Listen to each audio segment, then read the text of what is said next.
Theodore hadn't touched a hammer in 3 years. Not since Amelia died. The weight of grief had turned his hands heavy, made everything feel impossible. But standing in front of the old Victorian house on Maple Street, watching Charlotte press her small face against the car window, with wide, hopeful eyes, he knew he couldn't keep running from life forever. "Daddy, it looks like a castle," Charlotte whispered, her 7-year-old voice filled with wonder. Theodore managed a smile, though it didn't quite reach his eyes. The house was a disaster.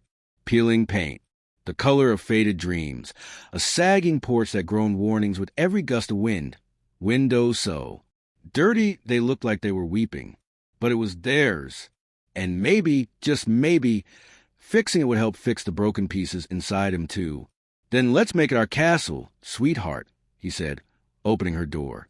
The real estate agent had called it a fixer-upper with character. Theodore called it a project that would keep his mind busy, keep the memories at bay. Amelia had always wanted an old house, had spent Sunday mornings circling listings in the newspaper, dreaming out loud about crown molding and original hardwood floors. Now Theodore was doing it without her, and the irony tasted bitter on his tongue. Inside, the house smelled of dust and decades. Afternoon light filtered through grimy windows, casting strange shadows across walls that had once been white, but now were the patina of neglect. Charlotte's footsteps echoed through empty rooms as she explored. Her excitement a bright note in the silence Theodore had grown accustomed to. "Don't go upstairs yet," Theodore called out, testing a floorboard that groaned under his weight. "We need to make sure it's safe first." But Charlotte was already halfway up the staircase, her curiosity stronger than caution. Theodore's heart lurched, that familiar panic that had lived in his chest since Amelia's accident rising up fast. He'd become overprotective, he knew that. But how could he not when he'd already lost so much? "Charlotte, wait. Daddy, there's a room up here. It's perfect." Theodore climbed the stairs carefully, each step a negotiation with age and abandonment. At the top, he found Charlotte standing in the doorway of a small bedroom, sunlight streaming through a round window that looked out over the overgrown garden. The room had built-in bookshelves, a window seat, walls covered in faded floral wallpaper. "Can this be my room?" Charlotte asked, spinning in a circle. "Please," looking at his daughter's face, so full of hope and life. Theodore felt something crack open inside him. It hurt, but it was the kind of hurt that meant you were still alive, still capable of feeling. "Yeah, sweetheart, this can be your room." Over the next few weeks, Theodore threw himself into the work. He started with the essentials: fixing the roof, replacing rotted floorboards, updating the electrical system that looked like a fire waiting to happen. Charlotte helped where she could, holding flashlights and passing him tools, her constant chatter filling the silence that had become their normal. At night, Theodore would tuck her into the sleeping bag on the floor of her new room. They hadn't brought much furniture yet, and she'd asked him to tell her stories about Amelia, stories he'd been avoiding for 3 years. "Tell me about when Mommy sang to me," Charlotte would say, her voice already drowsy, and Theodore would swallow the lump in his throat and remember. Amelia's voice, soft and sweet, singing that old lullaby her grandmother had taught her, a melody without words that somehow said everything. She'd sung it every night, rocking Charlotte until her eyes fluttered closed, until peace settled over her small face. She had the most beautiful voice, Theodore would say, like wind chimes in summer. Charlotte would fall asleep smiling, and Theodore would sit there in the darkness, remembering a happiness that felt like it belonged to someone else's life. The house revealed its secrets slowly. Behind walls, Theodore found old newspapers from 1952, love letters tucked into floorboards, a child's marble collection hidden in a heating vent. Each discovery felt like peeling back layers of other people's lives, other people's stories. It made him feel less alone somehow, knowing that this house had held so many chapters, so many beginnings and endings. He was working on Charlotte's closet one Saturday morning when he found it. The wall at the back of the closet wasn't quite flush, and when he knocked on it, it sounded hollow. Curiosity got the better of him. Using a pry bar, He carefully removed the panel to reveal a small hidden compartment. Inside was a wooden music box. It was beautiful, clearly handmade, with intricate carvings of flowers and vines wrapped around its surface. Theodore lifted it carefully, feeling the weight of years in his hands. Dust covered it like a blanket, but underneath he could see the rich grain of cherry wood, the careful craftsmanship of someone who'd made this with love. "Charlotte," he called down the stairs. "Come here for a second." She appeared moments later, paint smudges on her cheek from helping him prime the living room walls. "What is it?" she asked, climbing into the closet beside him. "I found this hidden in your wall," Theodore said, showing her the music box. "Pretty cool, right?" Charlotte's eyes went wide. "Can we open it?" Theodore tried the lid, but it was stuck, sealed by time and moisture.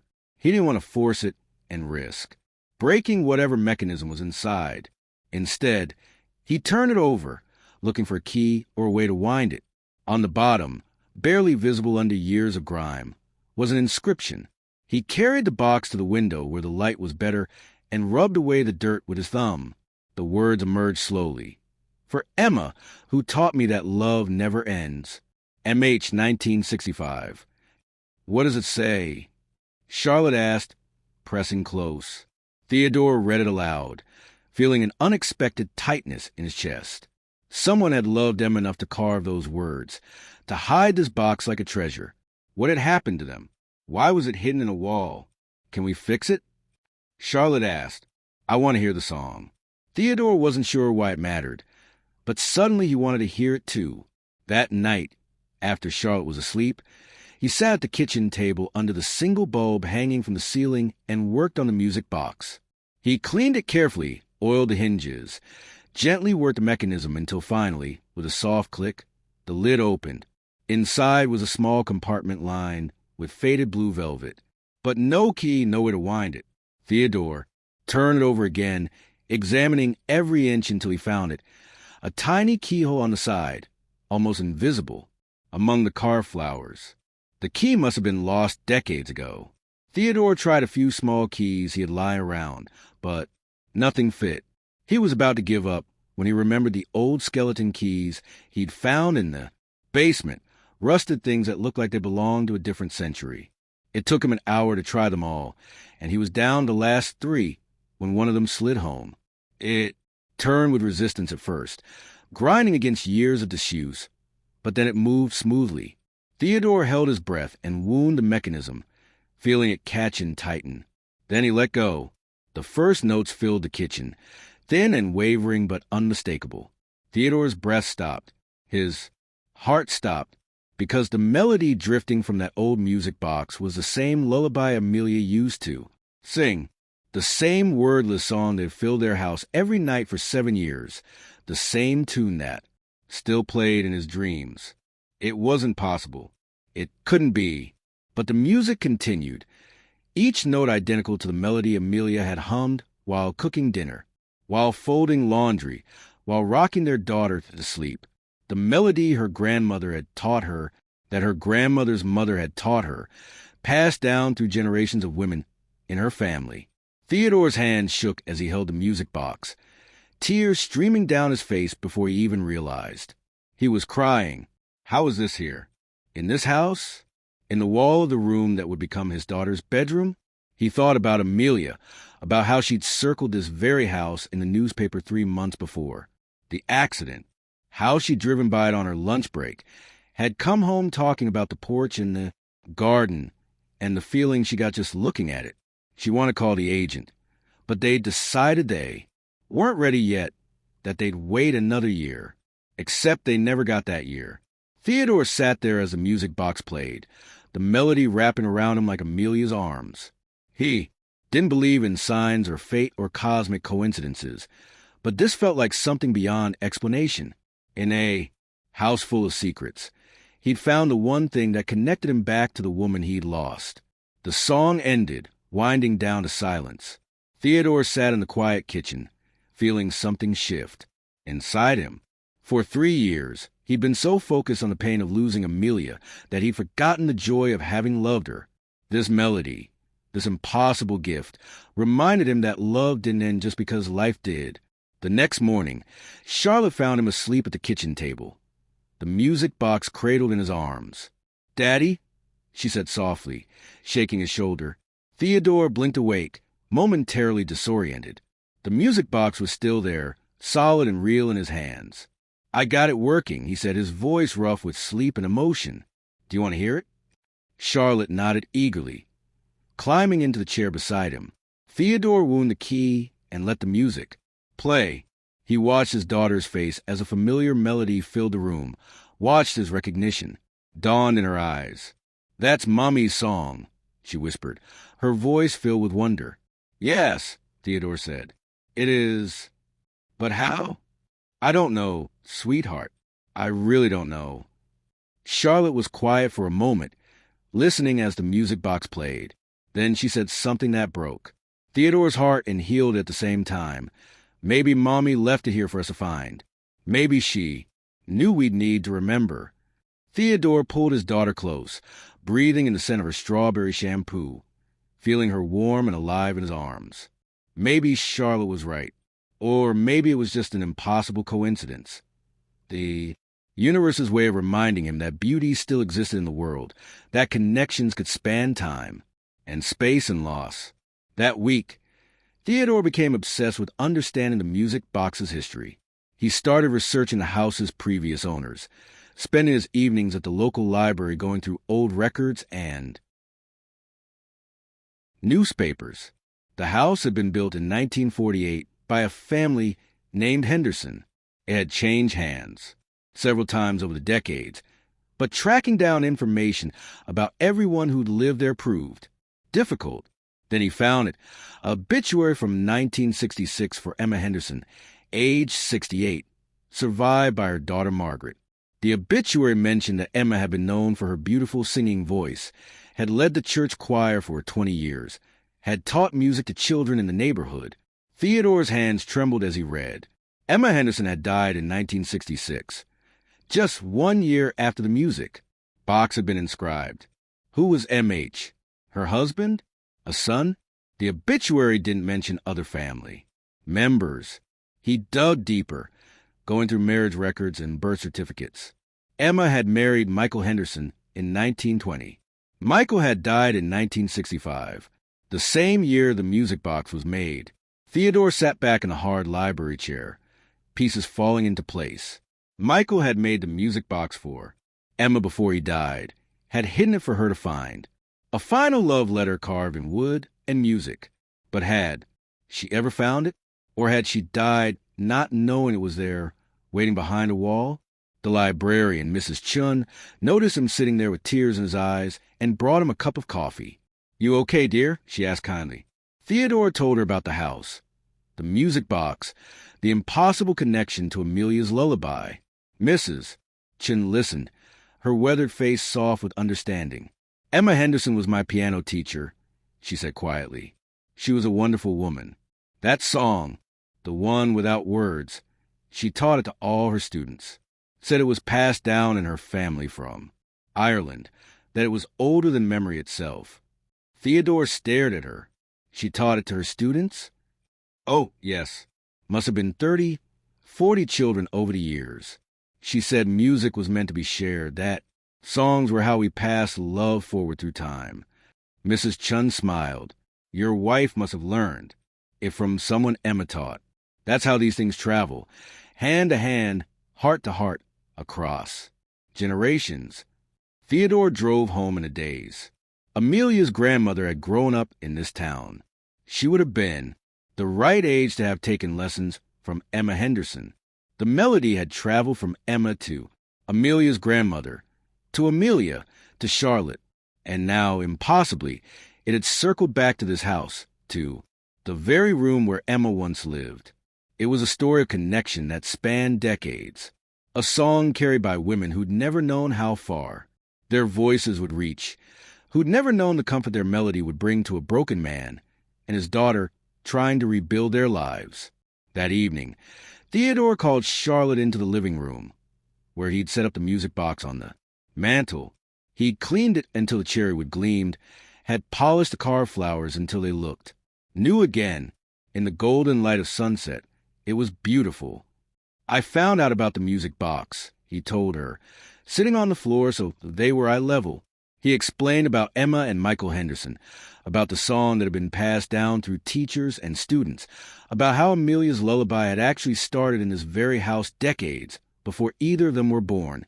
Charlotte listened with wide eyes, processing the story that seemed too magical to be true. "So Mommy's song live here first?" she asked. "Yes," Theodore said. "And now it's come home, just like us." Charlotte thought about this for a moment. Then she did something Theodore didn't expect. She climbed up on the hearth and carefully wound the music box. As the melody began to play, she started to sing, not with words, but with the same humming, wordless tune that Amelia used to sing, that Emma Henderson had taught to a generation of children, that had traveled through time and loss and memory to end up right. Here, right now, Theodore watched his daughter sing, her young voice carrying the melody that had meant bedtime and safety and love. And for the first time since Amelia died, he didn't feel the crushing weight of her absence. Instead, he felt her presence, in this song, in this house, in their daughter's voice. He started to sing too, joining Charlotte in the melody that had brought them here. And sitting in that half-renovated living room, with paint cans in the corner and drop cloths on the floor, Theodore felt something he hadn't felt in 3 years: hope. The music box became their nightly ritual. Every evening, Charlotte would wind it up, and they'd listen to it play before bed. Sometimes Theodore would tell her more stories about Amelia.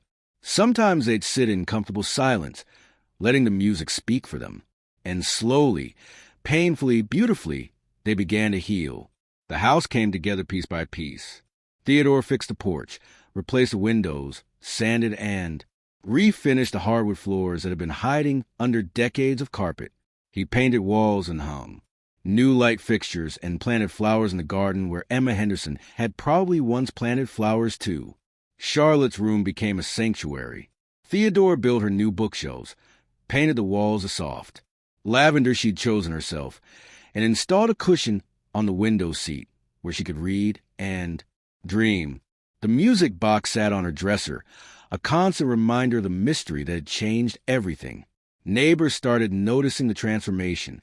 An older woman named Dorothy, who'd lived on the street for 50 years, stopped by one afternoon with lemonade and cookies. "It's good to see this house loved again," she said, sitting on the newly rebuilt porch. Emma would have been pleased. "You knew Emma Henderson?" Theodore asked. Dorothy's face softened with memory. "Oh, yes. She was a dear friend. When Michael died, she was heartbroken. She stayed in this house for 1 more year, but the memories were too much. She moved in with her daughter, and the house was sold. She died not long after. I always thought she died of loneliness, if such a thing is possible. Did she ever mention a music box?" Theodore asked. Dorothy looked surprised. "A music box?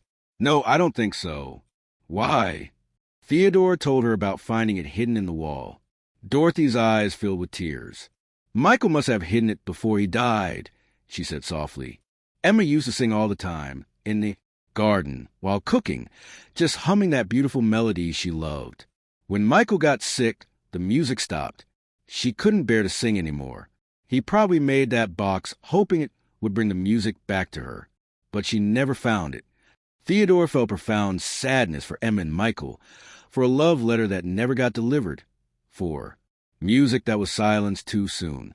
But he also felt grateful because their story had given him and Charlotte something precious, a reminder that love persisted even through loss and time in the walls we built around our hearts. "I'm glad you found it," Dorothy said, patting Theodore's hand. "I'm glad the song didn't stay hidden forever." As summer turned to fall, the house transformed. What had been a crumbling Victorian became a home. Theodore and Charlotte hung pictures on the walls, photos of Amelia mixed with new photos of their life here. They adopted a cat from the shelter, who immediately claimed the sunny window seat in Charlotte's room. They hosted a small housewarming dinner with neighbors who'd become friends. And every night, the music box played. One evening in October, Theodore was putting away tools in the basement when he found one more thing, a stack of old photographs in a box marked Henderson. The photos showed the house in its prime, showed Emma and Michael on the porch, showed a life that had been lived within these walls. But one photograph stopped him cold. It showed Emma sitting at a piano, a young girl beside her. The girl's face was partially turned away, but written on the back in faded ink, Emma teaching little Mary. Sullivan, 1955. Sullivan was Amelia's grandmother's maiden name. Mary Sullivan. Theodore sat down hard on the basement steps, the photograph trembling in his hands. This was proof. This was the actual moment the song had been passed down. Emma Henderson teaching Amelia's grandmother the melody that would travel through their family, that would eventually lead Theodore to this house, to this discovery, to this healing. He brought the photograph upstairs and showed Charlotte. Together, they placed it in a frame and hung it in the hallway, a bridge between past and present, between the people who'd lived in this house and the people living in it now. That night, winding up the music box for Charlotte, Theodore felt Amelia's presence more strongly than he had since she died, not with the sharp pain of grief, but with the gentle warmth of memory. He understood now that she hadn't just loved this house from a newspaper listing. She'd been drawn to it, connected to it through the song her grandmother had taught her, through the melody that had started within these very walls. "Do you think Mommy knows we're here?" Charlotte asked sleepily. Theodore thought about songs that traveled through time, about love letters hidden in walls, about the impossible ways life wove connections between people and places and moments. He thought about Emma teaching Mary, about Mary teaching Amelia, about Amelia singing to Charlotte. He thought about how he'd found this music box exactly when he needed to remember that love didn't end. It just changed form. "Yes," he said, tucking the blanket around his daughter. "I think she knows. I think she let us here." Charlotte smiled, her eyes already closing as the music box played. And Theodore sat there in a room that had once been Emma's, in the house that held so many stories, and he felt at peace. The pain of losing. Amelia would always be there. That was the price of having loved her. But so would the joy of having known her, of carrying forward the music she'd shared, of building a new life that honored the past while embracing the future. Over the following months, Theodore finished the renovation. The house became something both old and new, restoration mixed with creation. He kept the original details that mattered, the crown molding, the hardwood floors, the built-in bookshelves, but added modern touches that made it theirs. Charlotte thrived. She made friends at her new school, joined the school choir, started teaching her friends the wordless lullaby. The melody traveled outward again, carried by her young voice to a new generation, who would pass it forward to generations Theodore would never meet. On what would have been Amelia's 35th birthday, Theodore and Charlotte held a small ceremony in the garden. They planted a dogwood tree, Amelia's favorite, and they played the music box. As the melody drifted through the autumn air, Theodore told Charlotte stories about her mother, not with the crushing grief that defined the last 3 years, but with love and gratitude and acceptance. She would have loved this house, Charlotte said. "She did love it," Theodore replied. "That's why we're here." As winter approached, Theodore realized something profound. He'd stopped running. For 3 years, he'd been moving through life in survival mode, going through the motions, terrified of feeling too much. But this house, with its hidden music box and its impossible connections, had taught him that healing wasn't about forgetting or moving on. It was about integration, taking the loss and the love and the pain and the joy and weaving them all together into something you could live with. On Christmas Eve, Dorothy came over for dinner, along with Mrs. Chun from the library and a few other neighbors who'd helped Theodore along the way. The house glowed with warmth and light, so different from the dark shell it had been when they'd first arrived. After dinner, Charlotte showed everyone her room and the music box. She told them the story Theodore had pieced together, about Emma and Michael, about the song that traveled through time, about finding their way home. "You know," Mrs. Chin said, "Emma used to say that music was magic, not the fairy tale kind, but real, Magic. The kind that connects us across distance and time, that reminds us we're never truly alone. She smiled at Theodore. I think she'd be happy knowing her song brought your family here. That night, after everyone had gone home and Charlotte was asleep, Theodore stood in the doorway of her room, watching her breathe in the soft glow of the nightlight. The music box sat on her dresser, silent, now, but still holding all the meaning they'd given it. He thought about the journey that had brought them here, Amelia's death, his grief, the newspaper listing she'd circled before she died, the decision to buy this broken house and rebuild it. He thought about the moment Charlotte had wanted this specific room, about finding the music box hidden in the wall, about discovering that the song inside was the same one Amelia had sung every night. Some people would call it coincidence. Others might call it fate.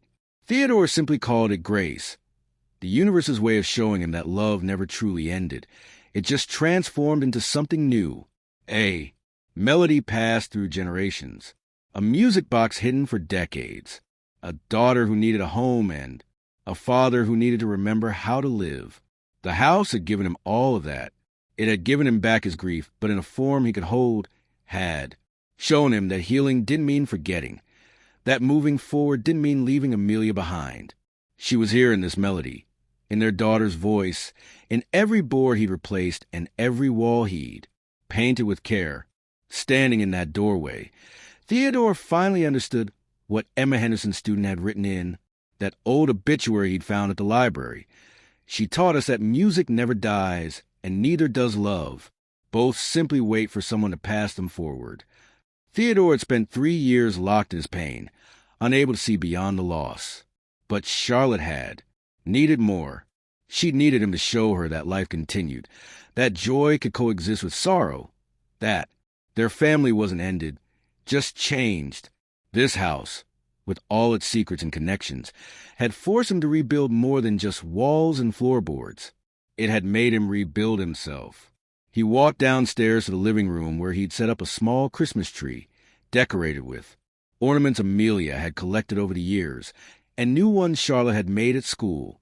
On the mantel, next to their stockings, sat the original frame with Emma and Michael's photograph from the basement. Two people who'd loved each other so deeply that their songs still echoed through time, bringing comfort to strangers who would never know their names but would carry their love forward. Theodore made himself a cup of tea and sat in the window seat, looking out at the snow beginning to fall. Maple Street was quiet and peaceful, the houses warm with Christmas lights and the promise of morning. He thought about next year, about the projects he still wanted to complete on the house, about watching Charlotte grow up in this place that had chosen him as much as they'd chosen it. His phone buzzed with a text from his sister.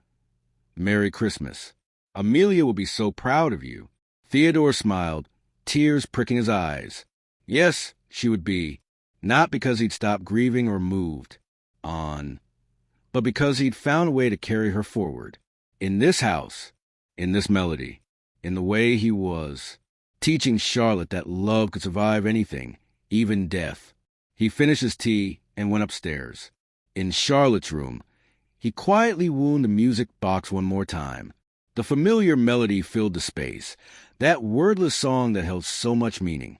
Charlotte stirred in, her sleep but didn't wake, and Theodore sat on the edge of her bed, one hand on his daughter's shoulder, listening to the song that had saved them both. Outside, snow continued to fall on the old Victorian house that had finally found its purpose again. Inside, a father and daughter slept peacefully, wrapped in a melody of love that never ended, only changed form, passed down through generations of teachers and students, mothers and daughters, husbands and wives who understood that the greatest gift we can give is the music that lives in our hearts.